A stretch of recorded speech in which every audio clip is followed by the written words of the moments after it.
Welcome to Marcos Cooks! Ngayong araw, samahan niyo ako at magluto tayo ng munggo.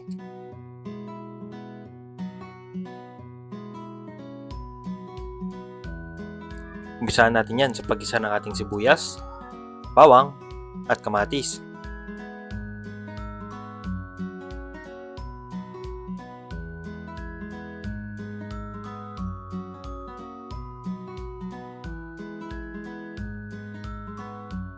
Kapag medyo nadudurog na yung ating kamatis, ilalagay na natin dito yung tinapa.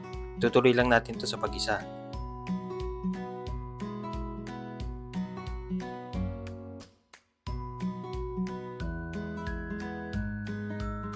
Ilalagay ko na itong munggo na pinukulang ko kanina.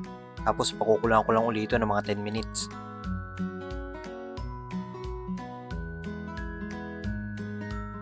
Naglalagay din ako dito ng 3/4 cup ng tubig para dagdag sabaw nitong ating munggo.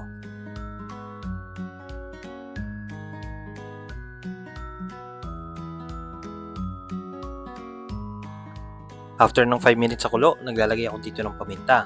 Tapos naglalagay na rin ako ng kaunting betchin. Katapos niyan, tuloy lang natin yung 10 minutes sa kulo.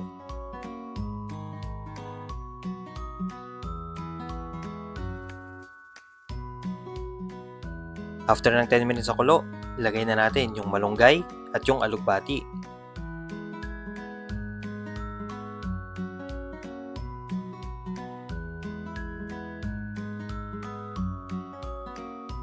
Naglalagay na ako dito ng patis. Adjust mo na lang to, depende sa panlasa mo. Pagkatapos yan, pakuluan na lang natin ito ng 5 minutes at ready na yung ating ulam.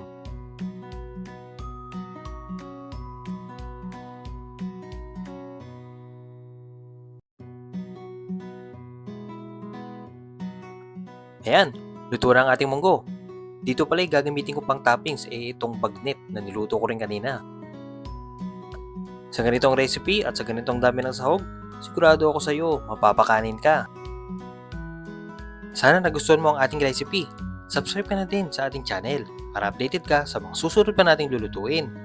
O paano? Salamat!